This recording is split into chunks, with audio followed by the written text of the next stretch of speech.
evening, and again, wonderful to have you all back here for our monthly event. For some of, I see a lot of new faces, so welcome. And for all of you, just remember the second Wednesday of every month is your date with Thai. So mark your calendars. Before we get started, what I'd like to do is to first thank all our sponsors. As you know, Thai is a volunteer-run organization. And what we've tried to do is to keep our membership fee extremely low, and it's subsidized by our charter members and our sponsors. So our thanks to our key sponsors, the silver sponsors, Virima, Deutsche Bank, Nick Ladry. And today we have our headline sponsor, Lee F. Murphy. And I have Stephen here with us to share a minute on Lee F. Murphy. And as always, we're very grateful for your support. Steve. Thank you. Lee F. Murphy is a full-line insurance brokerage firm. We offer business insurance, risk control, OSHA compliance. We have an HR hotline. We truly are a one-stop shop for businesses like yours. Why a kid from St. Paul, Minnesota is down here is because I do have a number of charter members that we currently insure, as well as regular members.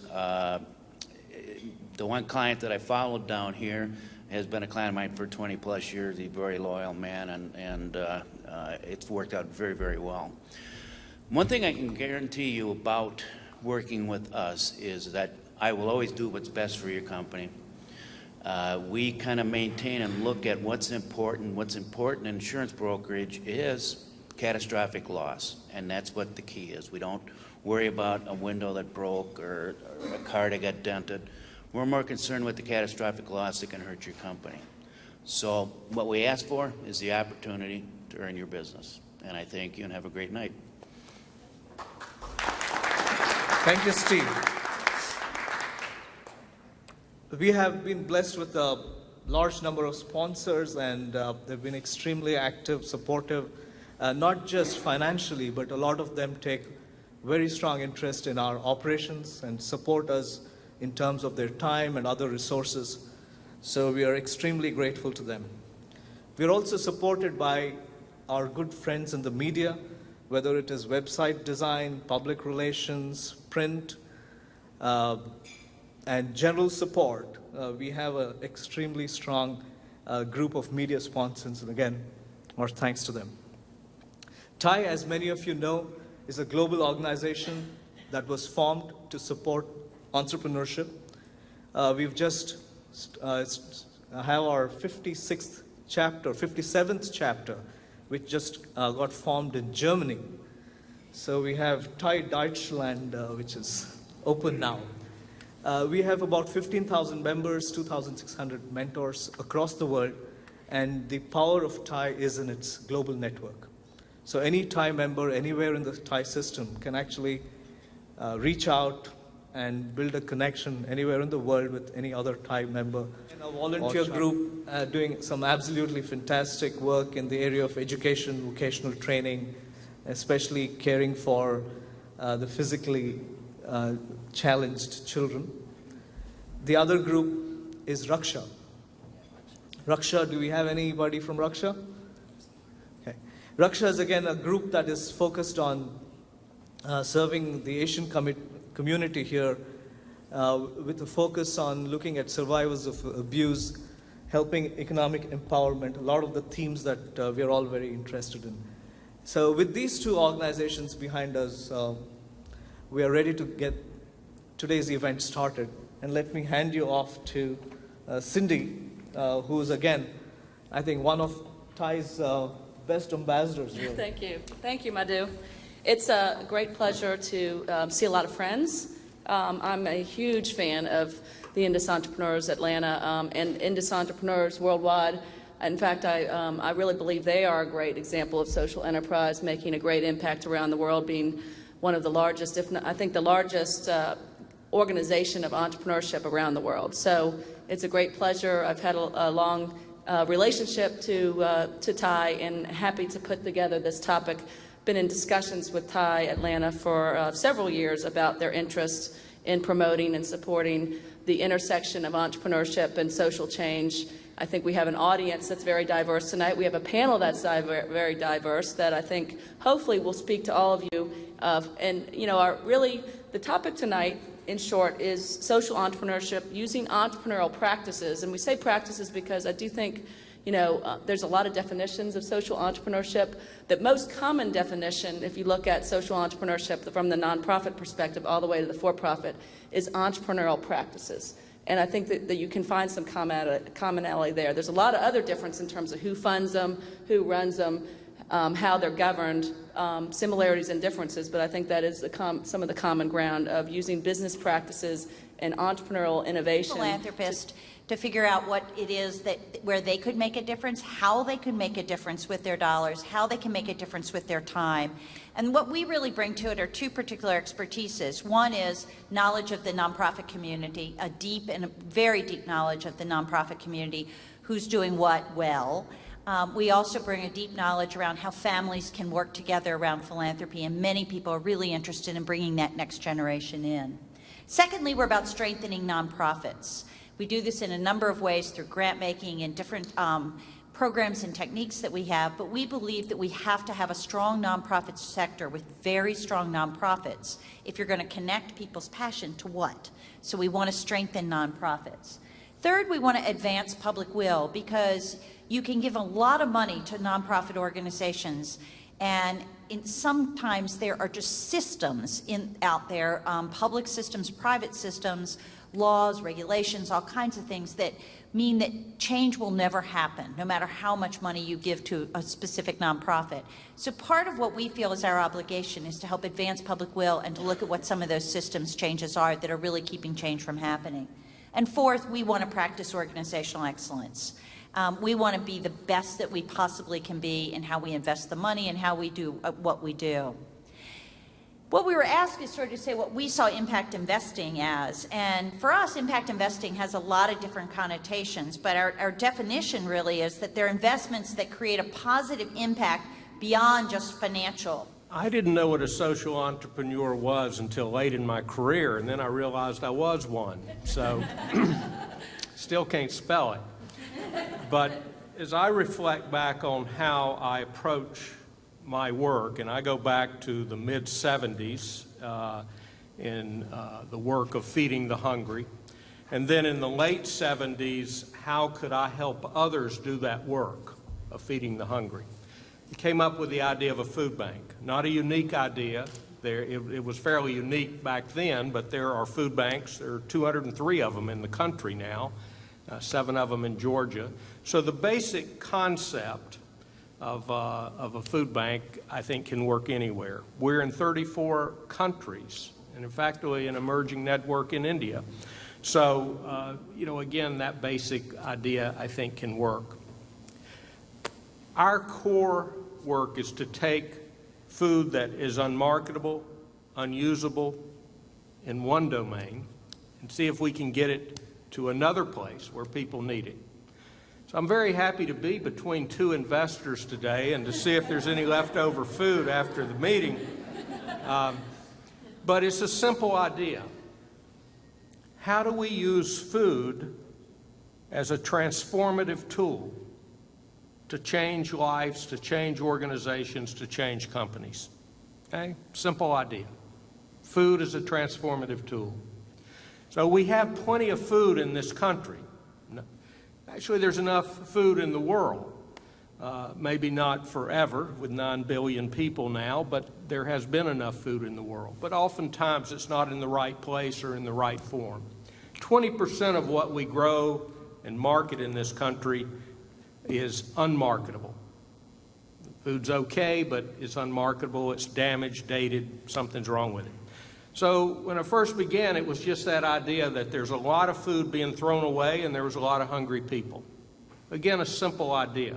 That is really involved in investing in for-profit companies that have a core social mission. So Grey Ghost was founded about 10 years ago by Bob Patillo, who's an Atlanta entrepreneur, to invest in microfinance banks in the developing world. Raise your hand if you've heard of microfinance. That's probably everyone in the room, and that's probably the most well-known aspect of for-profit social enterprise. Over the past 10 years, Grey Ghost itself has expanded to investing outside of banks, doing small loans for the unbanked, and now we have an entire fund dedicated to mobile phone information communications technology that's managed by Arun Gore, who's a charter member of TIE Atlanta. We have investments in energy. There's a company called D-Light, which you see right up there, which is a solar lantern that's probably the size of 2 of these cups stacked on top of each other. And it's got a solar panel on top, and you put it outside, and after about 8 hours, it's fully charged, and then it puts out 5 times as much light as a kerosene lantern. And this company is trying to put kerosene out of business in the emerging world. And they sell for $10. And the D-Light model is, for most of our emerging market work, the example of the kind of business model you'll find, a company that sells a good or a service at a very low price to people that are making only a couple of dollars a day, but because it's an essential, affordable, basic service, people are willing to pay for it. And for people who've got nothing, you can raise $16 million a year in grants. For people who have a little bit, who might be able to contribute some of the cost of producing the product, even at a profit to the entrepreneur, you can actually focus on sales and marketing. And being able to have revenue from the sale of your product is a way that you can fund the organization. So that's, I think that's a great example of the kind of business that we're working with. I came on about 2 years ago. I had worked for about a year for one of Grey Ghost's investments in India, an education enterprise that was making loans to schools to build computer labs, build girls' bathrooms, build all kinds of infrastructure improvements. But about 2 years ago, First Light started actively investing, and First Light is a seed fund within Grey Ghost doing 100,000, I mean, it's like Willy Wonka's candy shop or something. It's doing small investments in very early stage ideas and innovations that may have a pilot, may have a prototype. And here's an example of one of the companies that we would invest in at the seed stage. This company called Sabras is working in the salt flats of Gujarat. 70% of India's salt is produced in the desert in Gujarat, and the guys who are producing the salt, like the guy in white who you see up on the picture, that's a farmer named Jairam who, these farmers work 10 months a year. They work in 110-degree heat. There's no water, there's no cloud cover. They run these pumps, they pump water out, and they build, you can see bottom center, they build these elaborate channels of canals where the water goes through, and by the end of a 3-day water flow process, the water's evaporated enough to where then the farmer and the guy in the bottom left-hand corner, who's his son, take out like a squeegee brush, and they brush the heavily saturated water, and salt builds up on the edge of the brush, and then they build these huge piles of salt. My name is Cal Ayyar, and I've been a social entrepreneur and a small investor in various small projects across Atlanta. And I feel there's a huge need for a Grameen Bank type of model in Atlanta. And I feel if anybody would like to see the entrepreneurial hotbeds in Atlanta, and I don't think too many of you have probably been to the areas that I want to mention to you. 5 Points, Little 5 Points, probably a lot of people have been to Little 5 Points, but 5 Points area, Little 5 Points, and West End. Okay, these are all areas where you see a lot of small entrepreneurs making a living on their own, with starting with as little as $50, okay? And these are the kinds of people that need financing desperately. And to that end, I would be willing to make a $100 contribution to a bank if TIE would be interested in setting up a bank like this. And maybe there'll be, about 20, 30 people will be matched my donation, I'm sure. Thank you. Yeah, and maybe I should respond to this because we have an idea for addressing exactly that with the involvement of Dr. Sheth, Dr. Buyan, is he here? He was here earlier. The Kennesaw State University, right? To do exactly this, to basically bring all of TIE's mentoring resources with the resources of philanthropists in the town to put together a microfinance program which will help establish, sustain, and help entrepreneurs grow. And these are micro entrepreneurs we're talking about. Excellent. And I would be very interested. We're looking for volunteers, right, of all kinds. So if you're interested in this initiative, please reach out. Okay, and Polly in the front will be our last. Okay, do we already have somebody in the back? I'm sorry. Yeah, Polly. We'll try to get you. I wanted to thank the panelists. This is really a great Thai event that I've been to. I have two questions. I'll keep it brief. First is for Alicia. You had talked about how you measure or get rid of the barriers that are keeping certain social change. I just was wondering if you could talk about that a little bit, because one of the challenges in being involved with nonprofit, I've been on the board of many nonprofit, has been that how do you manage taking maybe funds from other companies, larger companies that may be against the mission of the what you're trying to represent and work on. So that was one quick question. The other one I had was for Ross and Alicia. What Bill has been doing or talking about was how he sees one problem with food, but then he sees all these interconnected problems with children and other, and he's been expanding slowly from the food bank. But you guys have an opportunity of working with a lot of nonprofits, and you've spoken about them separately. But what about the opportunity of connecting them, even if they don't seem to have that connection, right away? Because when I went to India to work on a literacy program, I noticed a health problem issue there, gender issue there, and you can't really fix one thing without sometimes touching the other. So. Well, you are right on. I'm not sure that the problems, the barriers I was talking about were exactly the barriers you're talking about sort of the problems that there may be in taking money from certain places. I was really referring to sort of systemic barriers in the system. So one that we worked on was kids exiting foster care. Everywhere else in the United States, when kids were exiting foster care, they were provided Medicare up to age 21. And in Georgia, it was till they were 18. So all of a sudden, these kids were out on their own at 18 and had no health care. And so what we did was helped the kids to have a voice, to learn, because that's something they said they desperately wanted and needed. So we helped them to learn how to be advocates for themselves. They went to the state legislature, they advocated, and they got it extended till 21, so that health care coverage, Medicare, would cover them till they're 21. So that's what, so then we didn't have to get Kaiser to give a charitable donation to cover them from 18 to 21. Then Kaiser could use their money for another charitable purpose.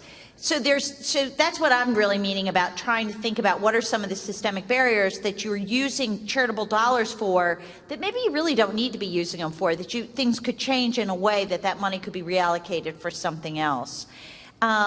Your other thing about that's the wonderful thing about the job that we do, and several of my colleagues are here tonight with the Community Foundation, is because we see so many different nonprofit organizations. I have the best job in the whole wide world. I don't care what anybody says thinks they may have. Because you'll see this and you'll think, oh my gosh, if only that person talked to that person, talked to that person, and then the ability to sort of bring them together and have them have a conversation. We now have some money that we're doing around organizational partnerships. So it's sort of dating, being engaged, getting married, the various stages of how organizations can work together. And so we're really trying to promote that, like with a carrot, that systemically changing how you do business together. All of that is critically important in this economic climate, and it's critically important to delivering high quality, good services that have to people. Found their way to this event tonight. So thank you, Thai Atlanta, for supporting this. And thank you to each of the panelists. Oh. Okay, thank you. Yeah. Okay. And all good things all have to come to an end.